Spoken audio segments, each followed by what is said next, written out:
Is it gonna flake out? Okay.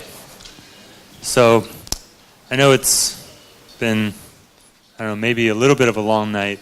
I introduced myself earlier. My name is Yufeng Guo. I'm yet another developer advocate. I am from Google.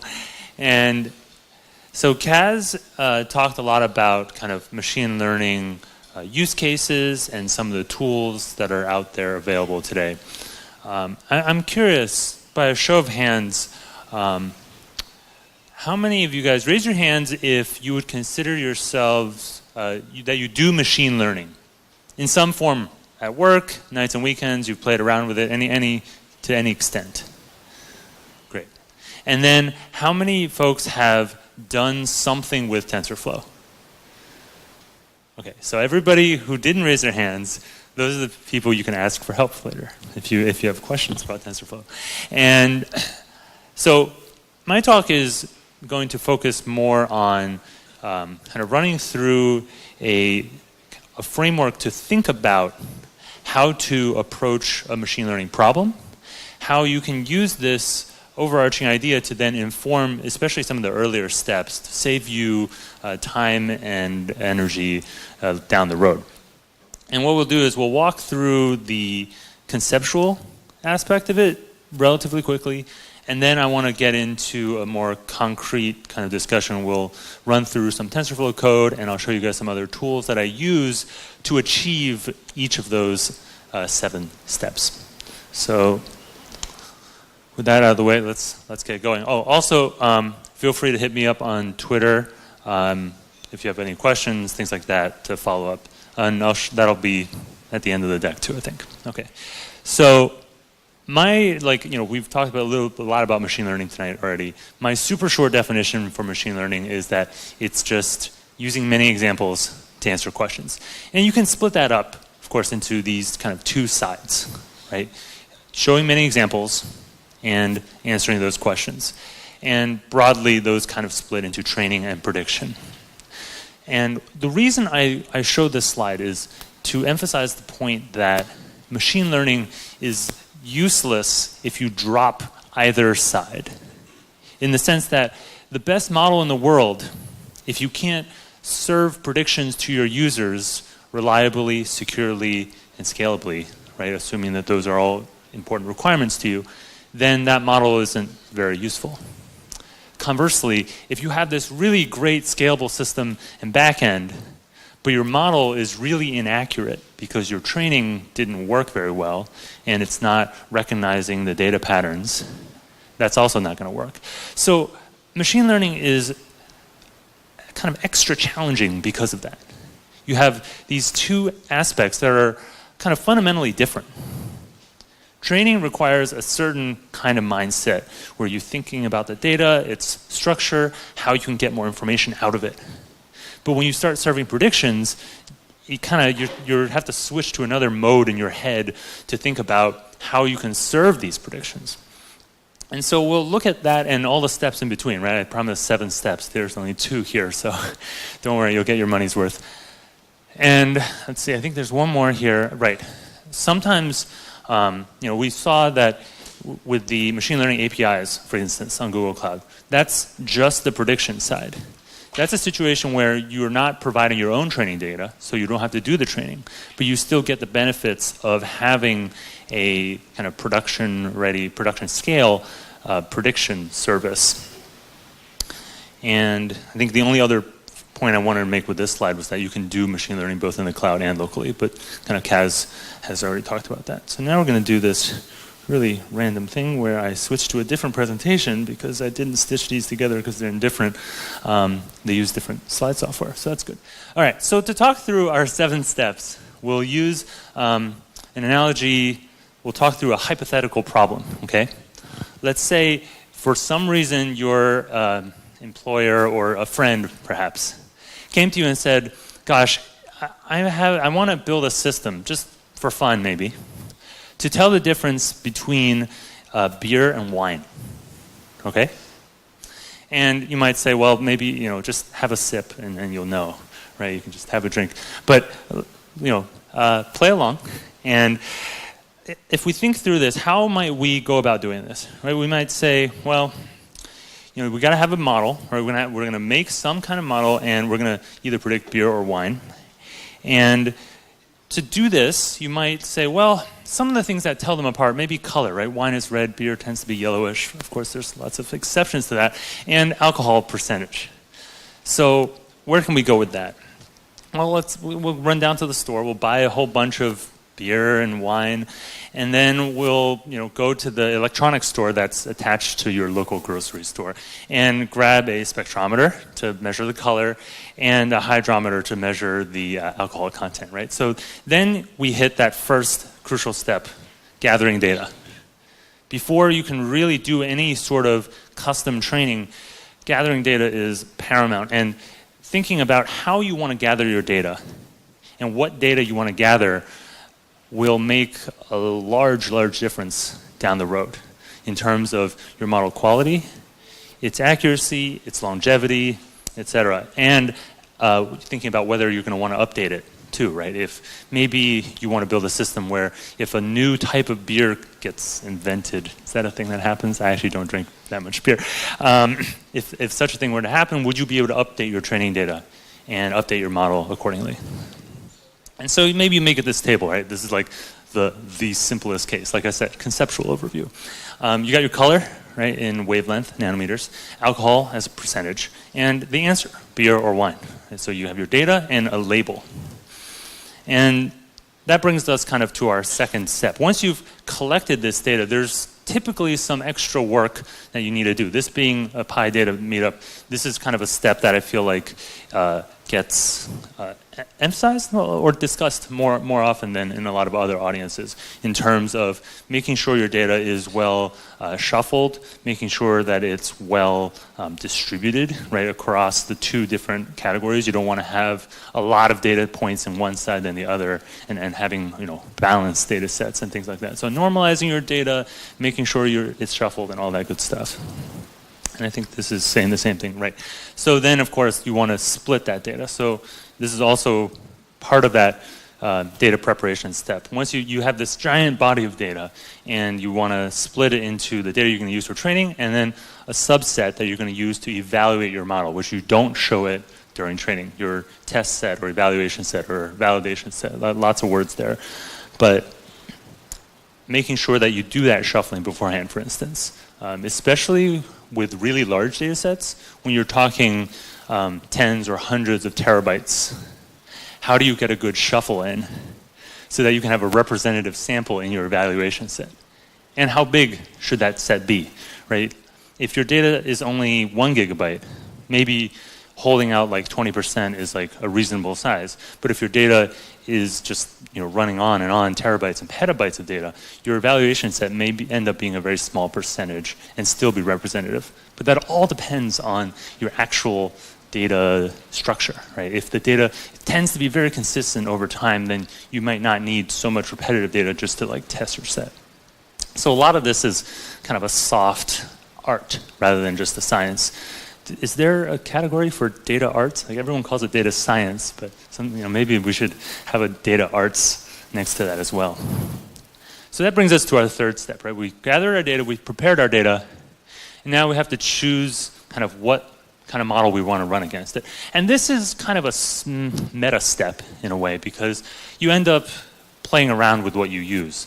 And it's not necessarily a decision you make up front and is final and never changes. And the clip art that I chose for this lovely slide comes to us from just to refer to the fact that there are models that are particularly well suited for images. Some are better suited for music or sound, things that are more developed toward text models, and some that are more geared toward structured data, your standard kind of CSV file or spreadsheet data.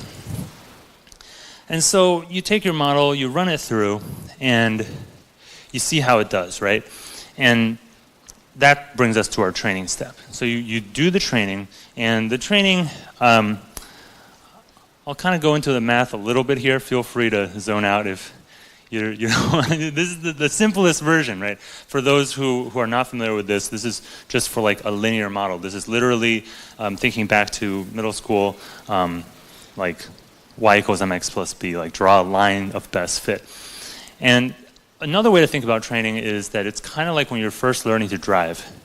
I didn't research Singapore driver's license laws, so actually I hope this analogy holds. But basically, in the US, when you first become eligible to drive, most states it's when you're 16, some states it's 16 and a half, some states it's 17, you get a permit license and you're able to drive with someone else, another adult supervising you. And so you're a student driver, basically. And then you start out, you don't know how the car works, right? You sit down, you're like, wow, all these controls. I have a steering wheel, I have a gear shift, brakes and pedals. Maybe you have a clutch if it's a manual. And over time, through experience, and hopefully not too many crashes, you learn how to drive better and better. And so a student driver then becomes a fully licensed, real driver, adult driver, if you will.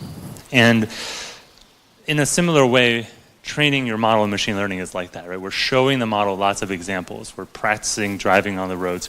And of course, now that I say all this, it occurs to me that this has some really direct analogies to all the self-driving car hype and such. So the analogy is perhaps a little too close to reality. Anyhow, you train your model, and going back to the math that I promised you guys, I know some of you were really looking forward to this part. When we learned about drawing a line of best fit through data, right, with just like the slope and the input, outputs, let these animate in. Okay, it went forward too much. No, oh gosh. Okay, so with machine learning, what makes it better than just drawing a straight line, right? Because anyone can draw a straight line. Any good or even mediocre spreadsheet software can draw a straight line of best fit through your data. So what makes machine learning different? What makes using linear regression on a bigger data set different? Essentially, you can think of it as the fact that your data is more than one kind of layer of data, one 2D level, so that you're actually fitting multiple lines of best fit for each of the different aspects of your data, typically different features of your data set. And for sometimes, Kaz mentioned the image data where we flattened it out to 784. So that basically has 784 lines of best fit, one for each pixel. And so you can take those slopes and, in terms of a representation, collapse them down into an array, and you can take the y-intercepts, collapse that down into an array, and you can re-represent the whole thing as a matrix multiply. But I don't think I made a slide for that. Slides to add for the future. Okay. And so we have our training, the data, it goes into the model, and we make some predictions. And so in a nutshell, the training process takes those predictions and compares them against the true value, right? So we say, here's the color, here's the alcohol percentage, and then the model, which at first is basically initialized to random guesses, will either say wine or beer, and then we'll look at the actual data that we collected and we'll say, was this right or wrong? And so that feeds back in and updates the model. And so through many, many examples, you get a better and better model that reflects the reality. So that brings us to evaluation. Earlier we had that moment where we split the data and we held out that evaluation data set. And so evaluation is, in a lot of ways, very similar to training. The only difference is we do not update the model anymore.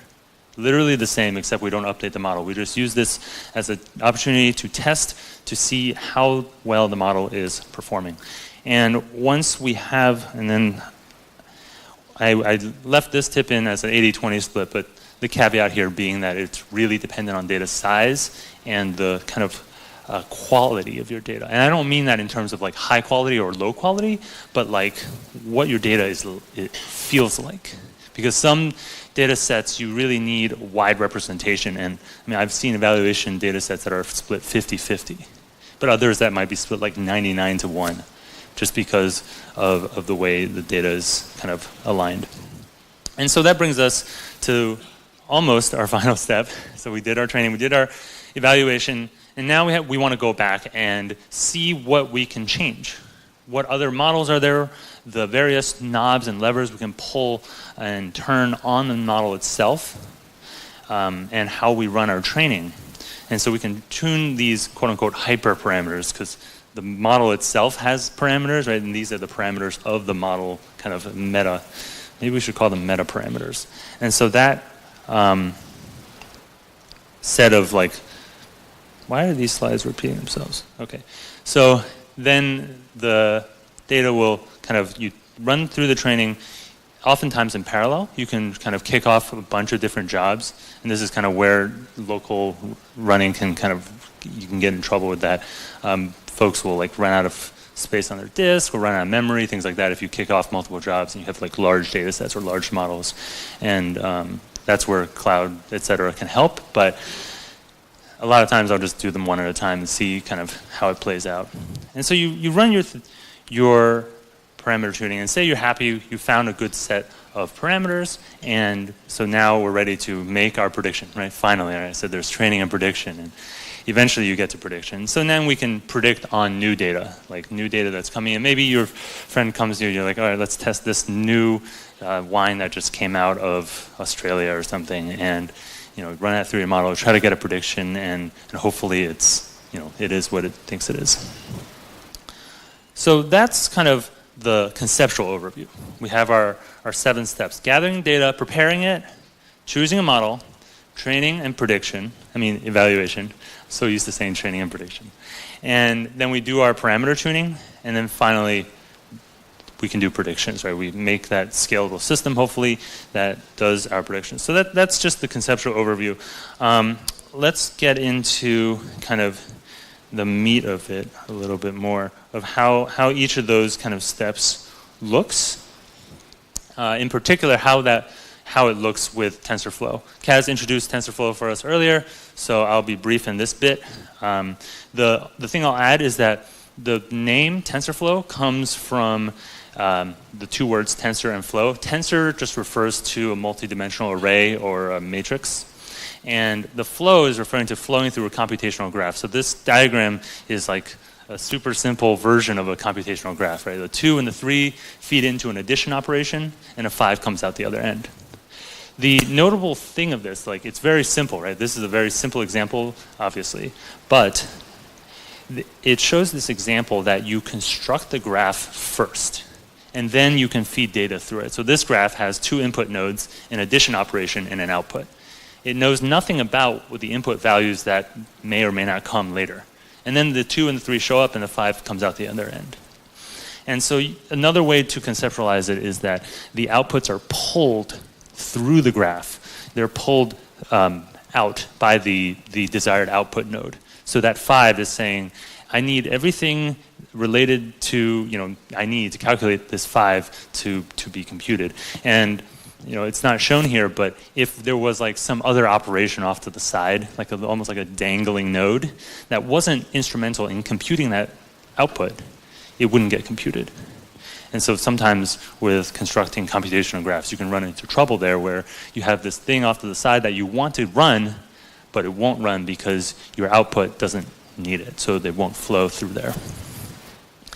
And I think Kaz touched on most of this as well. TensorFlow runs on just about everything under the sun, and being open source, it continues to get more and more support on lots of different platforms, even beyond what I've shown here.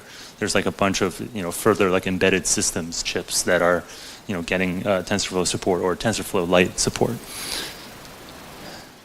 In terms of TensorFlow's architecture, the whole thing is built on a distributed C++ backend. And that engine is all nice and fast and all that stuff, but thankfully we don't have to interact with it. And that's why this isn't called C++ data, it's called PyData, right? So we're going to care more about that Python front end and the various layers of libraries above it. So the first one is called layers. It literally is just like you're manipulating the layers of your model directly. And then above that is we call the estimators library, where it's kind of pre-made framework for constructing your model and running the training and evaluation loops. And then sort of above that. This is like an optional layer where it's basically not only is it a framework for constructing and running your models and doing the training and evaluation, the models themselves are already predefined, and all you have to do is supply some parameters, many of which are optional. So that's the layer that we're going to focus on today because it allows the greatest amount of experimentation and initial flexibility without having to get bogged down in the details of constructing your own custom models. And so my recommendation is typically to start at the top, and as your requirements arise, as you need more and more customizability, descend into the depths of TensorFlow. Okay, so what does that look like in code? So this is one example of a canned estimator. So this is a DNN, or a deep neural network classifier. Kaz talked about those layers of neurons and such. So this is basically you're creating a network by configuration. We're basically saying that this network will have 4 layers, and the first one will be 1024, and all the way down to 128. So literally you just supply an array. And some of you may be wondering, what about all these other parameters that I care about? My activation function, my decay, my optimizer, my learning rate. You can have those too if you want. But there are reasonable defaults supplied if you don't. So like you can get away with this, but you can also do that. So you can go for a while before you reach the point where you say, well, actually I need to rewrite my entire network by hand from scratch. Because the options, they go for a while, which is nice. So let's look at a concrete example of this. Usually I have an example here that talks about food and fried chicken, but I figured, in the interest of kind of it being evening time and some folks may not have eaten dinner, so I went with something a little less savory. So this is just as exciting as food, I promise. It's census data. And so this is the 1994 census. It's become somewhat of a classic data set. It's not like the hardest data set in the world, and it also is small enough to fit into memory. It's easy enough to run on your local machine, and the task is simply to decide whether or not, given socioeconomic data, whether a given household has income of above or below $50,000. And I have a couple more before I have to sit, so I'll stand for now. Here are some columns, right? So they're the columns you might expect, right? Like age and education, marital status, what occupation they did, what kind of relationship they might be, and whether they're married or not. And then hours per week that they worked, and then finally income bracket, right? Above or below 50,000. And this is literally what the data is. It's the string greater than sign 50K or less than equal 50K. So we'll do some pre-processing there when we get into it. Okay, so let's look at this concretely here. So I've got TensorFlow fired up on my machine through a Jupyter notebook. Oh, another opportunity for a poll. Who uses Jupyter notebooks? Lots of people. Yeah. Jupyter's the best. Okay, let's see. Folks in the back, can you see the words on the screen? I got some nods. Great. So importing TensorFlow and installing TensorFlow is all kind of the standard stuff, right? Pip install TensorFlow and import TensorFlow as TF. Or sounds. Okay. I was worried it was coming from me. All right, so we'll import TensorFlow. I happen to be running 1.3 in this particular environment, but ever since 1.0, all the versions, all the minor releases are backwards compatible. So 1.4 is what is out today in terms of what's the most current. But we'll pull in pandas. We'll take a look at this. Oh, I didn't run this cell. Good job, me. Yes, that is your job. Remind me to run the cells. I always forget to run the cells, and then people think I wrote bad code, but I just didn't run the code that made the variables exist in the first place. So we'll load in the data into a data frame just so we can take a look at it.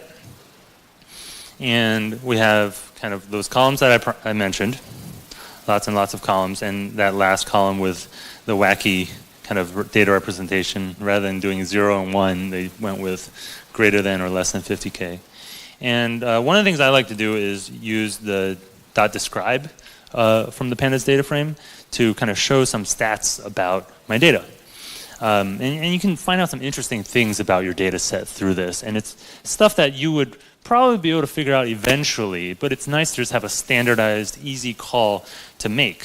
Things you might notice here, apparently in 1994, nobody worked more than 99 hours per week. Perhaps the form just only had two digits that they could enter in, right? And also, nobody in the United States was over age 90 that filled out the census. Also interesting. In hindsight, this is a data set that was prepared from the census data, right? This isn't literally the raw census data, so I suspect they put some limits on both ends of the spectrum, because you see the minimum age is also 17. So you can also do .describe on the categorical columns. We have, education. We see that the unique row here, that's what usually is most interesting to me, is you can see which columns have a lot of different values and which columns maybe don't have a lot of different values. And so in terms of data gathering, I guess we kind of glossed over that with this, right? The data set's provided. But the data preparation step is interesting here, because I wanted to take this moment to introduce to you guys, if you haven't heard of this before, facets. So this is a project out of Google's PAIR lab, which is, I should know what it stands for. I think it's People in AI Research. And it's a really neat tool to visualize your data. And I feel like they haven't done enough to kind of tell people about it. And so this is our census data loaded into Facets. Facets has two components to it. One is called Facets Overview, and one is called Facets Deep Dive. So Facets Overview does what it sounds like. We can see our features, and you'll notice that it is very similar to what we saw in pandas, right? It's very similar to .describe. We got our mean, we got our standard deviation, we got our min, we got our max, we got our median, all good stuff. But we also see some other things. We have a missing percentage. We have a zeros percentage, with the ones that are very high turned red and bolded. So it's an even better way, I would argue, to see any anomalies in your data, strange patterns, weird behaviors, data imbalances. And over here we can see the distribution. The blue is our training data. The kind of pinkish red is our test data set. So the test data set is about 16,000. The training is about 32,000. And we can see kind of the distribution across different categories and different values here. And we can also check that the training data and the test data match. And that's really what I'm looking at here. Is the blue and the pink should roughly follow each other, right? Because if your training data is skewed in a different way from your test data, well, then you're not going to be training in a way that's going to be favorable. And then we have our categorical feature, which have, again, similar representation. We have our unique. We have our top values. We have our frequencies.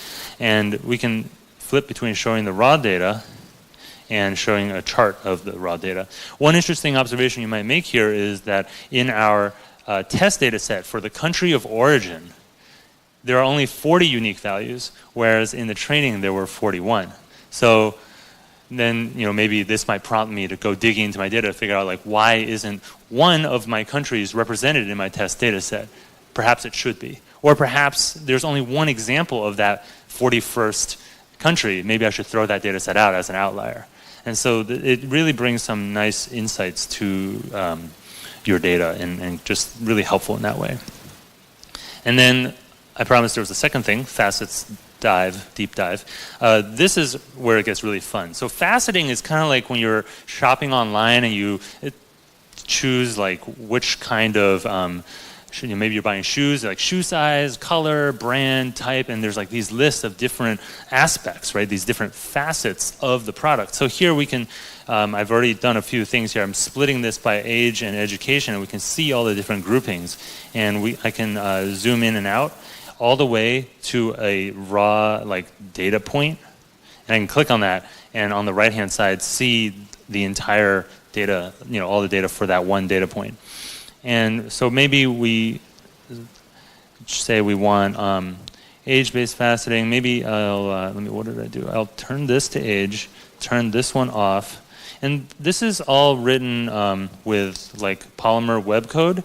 And is it this way? No. Hours per week. Yes. And when backed with TypeScript or JavaScript TypeScript, so you can embed this in the web as well as in your Jupyter notebooks, so it can like really become part of your workflow. So what I did here is I have across the top here age buckets, and you can tune the number of buckets you want. Maybe you only want 6 buckets or 7 buckets, or I can't make it say 7. 7.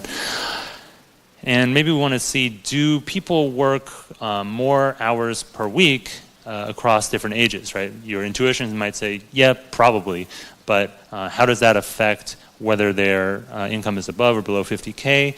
And do we see that trend generally? And so I'm doing a scatter plot sorted by hours per week on this axis here. And so you can kind of see this general trend of this, it kind of goes up and down as you go through the different ages. When you're younger, you're working fewer hours. When you're kind of in your quote-unquote prime working years, you're working the most hours, and then it starts tailing off toward the end. And you can also see in the distribution of the blue and the red that the red is tends to kind of scatter toward the top end of the hours per week. But there are certainly exceptions, right? It's not like a perfect split. And so that definitely will factor into making it difficult for any model to make accurate predictions on this, because the data is kind of messy. You look at this block, for instance. Look at where the red and the blue are. We have red dots down here. We have blue dots up there. So there are people who make both above and below 50K. So the red, I think here we have the legend. Red is above 50K, blue is under, and you have the red down here mixed in with the blue. And if a human can't separate it, maybe the machine can, but also maybe not. So when we run the training, we'll see how the system does against this kind of a data set. So that's facets. I find that to be a useful kind of step. I wanted to kind of present that to you guys as perhaps another tool in your data preparation tool belt. So TensorFlow reads in data via what are called input functions. Basically, it's a way for you to configure your data that pushes into that TensorFlow graph, into that model, in any way you want, right? Because your model is over here, your data is over here, you just need somewhere to connect it to. And the way that they've chosen to architect it is to basically let you provide an arbitrary Python function. And so you can do whatever pre-processing you want in that input function. So that's kind of the idea there. If you're pulling from a distributed data store of some form, that's a great place to make that call. If you need to do any pre-processing, call out to other functions to do that pre-processing, that's another great place to do that. Here, we're largely just going to read in our data and kind of push it onwards. TensorFlow offers a handy utility function that just constructs a pandas input function for us from pandas data. There's also an equivalent NumPy input function if you have NumPy arrays or are able to shove your data into NumPy arrays. And at this point, I should have mentioned earlier, there is a column that some of you guys might have noticed that is unpronounceable.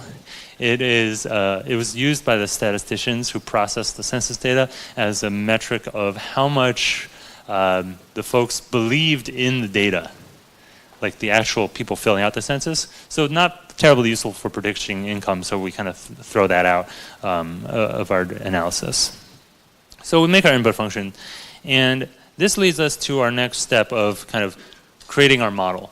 And the canned estimators have a nifty piece in that the model itself is canned, but the way it receives the data that is coming in through what are called feature columns is very much under your control. And here you can do a number of transformations. So for anything you didn't do in the input functions, or perhaps was too complicated to perform in input functions at scale, you can do it here within the TensorFlow graph, where it will execute in C++, it will distribute, it will do all those good things. And so the first thing we'll do is we'll split out our sparse columns, our categorical columns, and there's a lot of different controls. Here I'll just show 2 of them. One is called categorical column with vocabulary list. Yeah, apologies for the really long method names. I don't recommend typing them out, just autocomplete them. And categorical column with hash bucket. One is if you know exactly what the possible values are in your particular data set for that column. And then the other version is for when you don't know or you don't care to type them all out. So the hash bucket size should be at least the number of unique values, right? So a lot of times you can literally you can automate it by just saying that column dot unique. If you wanted to do it that way, if you had hundreds of columns, you could just script them out that way by just having this inside a for loop, essentially. Run that. And then with the continuous columns, it's a little bit easier. We just make a numeric column and call it a day. You'll notice that I just give a name and nothing else here, right? These feature columns are just that. They're kind of placeholders for the data to kind of flow through when the time comes. So the input function pushes it into the feature columns, which goes down into the model. And before it goes to the model, though, you can take these feature columns and you can do some transformations. So the first example I have here is taking a continuous column, like age, and turning it into a categorical one by bucketizing it. So we saw earlier in the facets example, right? We could do these facets with different number of buckets, and so you can control exactly where those boundaries are when you actually go to do your training by just supplying those boundary values. And so now age buckets is a categorical column, and then we can do what are called cross columns, where you can take two categorical columns and make a new third column or a new extra column, which kind of does the and of the two. And when I say two, what I really mean is two or more. Like you can actually take multiple, including taking the previously continuous column, age, which we turn into age buckets, and now we're going to pass in and cross with the other two more columns. So you can do quite a lot in terms of different combinations of different columns, and it really comes down to understanding your data and looking at how how you think, right? This is the art part of the data scientist, artist work, where you say, well, based on my knowledge of this domain, my knowledge of this particular data set and my explorations into it, I wonder perhaps if crossing these two columns or bucketizing this might yield a better result because I can kind of instrument it this way. And you might say this is, we're kind of leaning in the direction of manual feature engineering and stuff with this, right? But my argument is that if you can do this in one line and it yields great performance results, or you can add a bunch of layers to your neural network and train it an extra 20 hours, it's kind of one of those trade-off time versus energy kind of things, right? So it may be worth trying out. And this is what I get for not running other columns, other cells. Okay. And then finally, I'm going to group my columns into kind of, in this case, all the categorical ones and the crossed ones. I'm just referring to these as like wide columns, categorical linear columns, and then the deep columns, which I have the numerical ones, and then all the categorical ones get in embeddings so that they can have kind of deep continuous representations. And when I mentioned earlier about selecting a model, here's an opportunity to see that in action, right? So I have 3 examples here.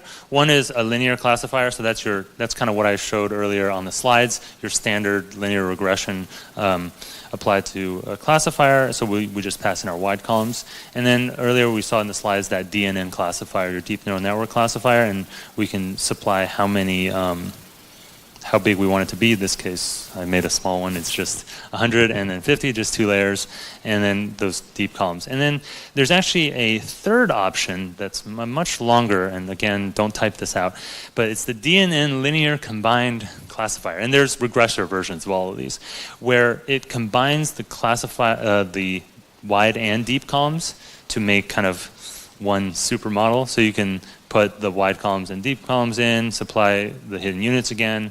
Model dir for all of these is just a string path for where to store the artifacts of TensorFlow's work. And then so when you run that, it kind of creates the model object in Python. And we're going to save that to just m. And when we're ready to train, we will call m.train. And when we call that, what we're supplying here is we're supplying the input function right? Which is we're calling and passing into the model. And when we created the model, we supplied those feature columns. So the core of the model with the feature columns attached on top is like your custom model.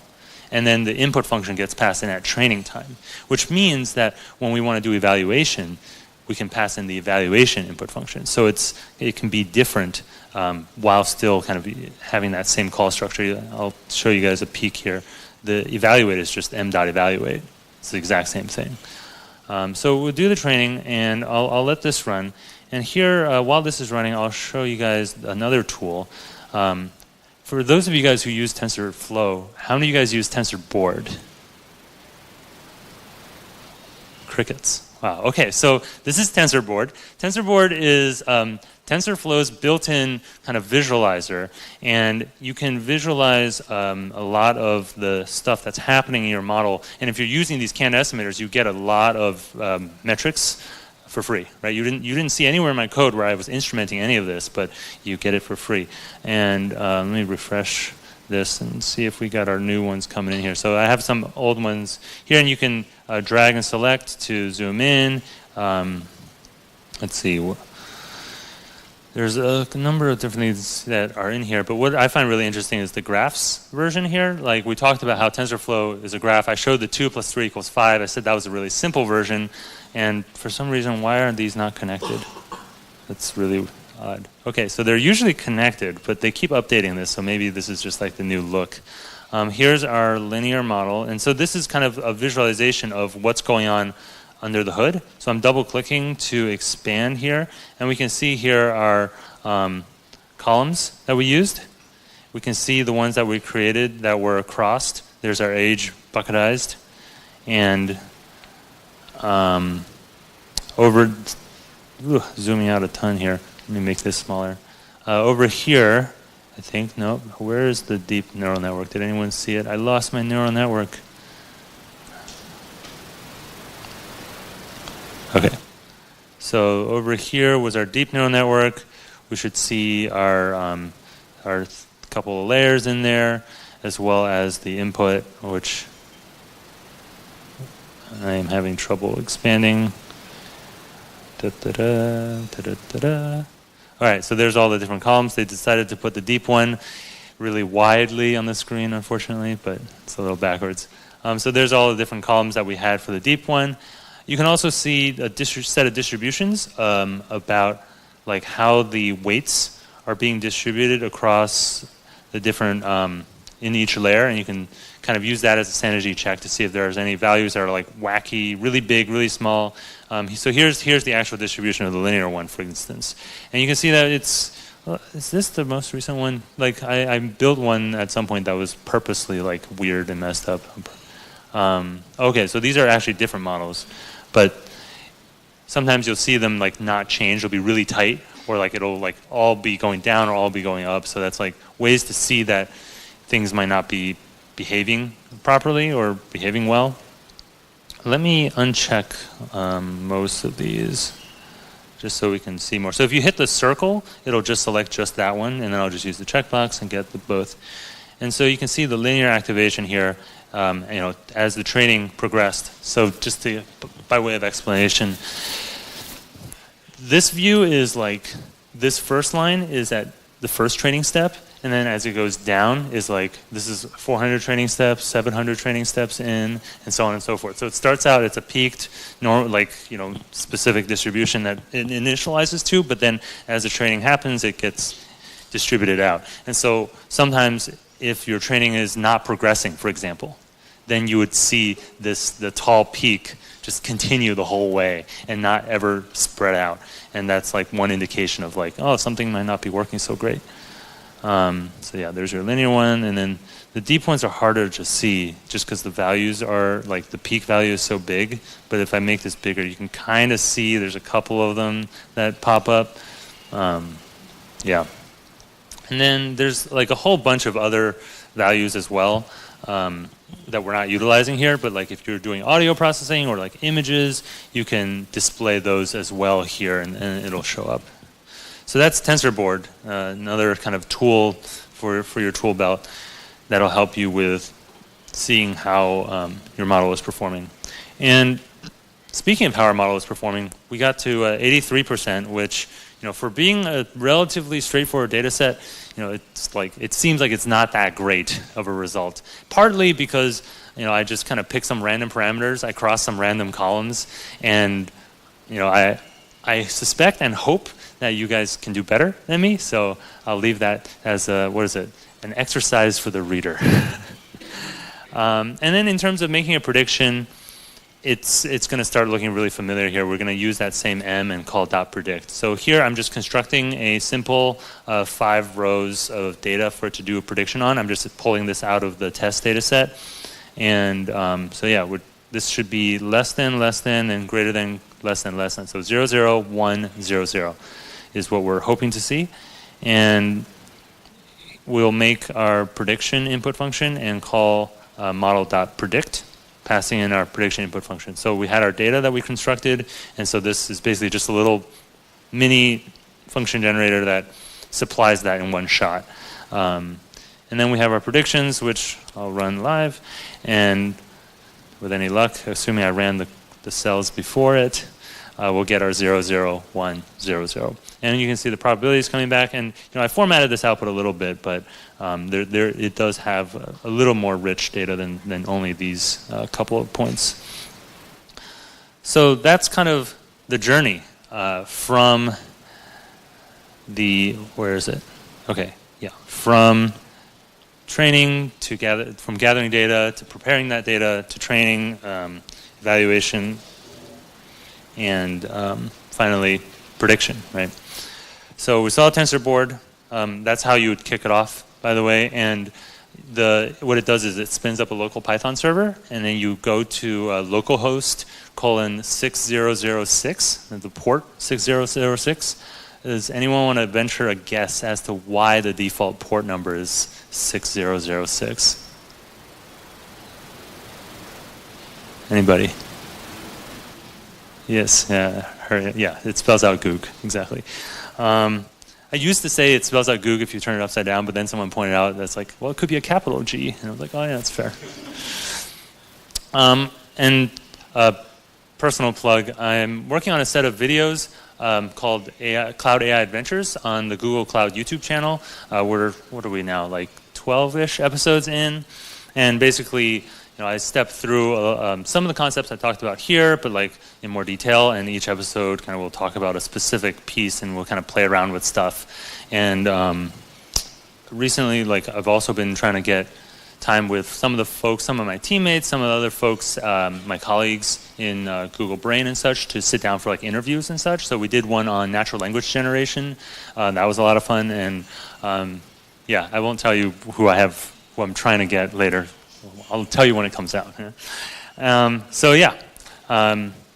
Feel free to reach out to me on the Twitters, some resources, and the code that we looked at was wide and deep -census. I also have an example called it's called wide and deep code. Not the best name in the world, but basically it's the same code but for a different data set.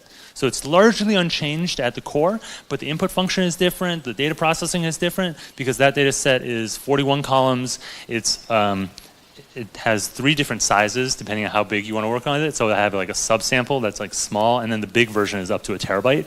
And it also has anonymized hash values as data in some of the columns rather than literal human readable strings. So that also has interesting implications in terms of doing machine learning on anonymized data sets in terms of privacy and such.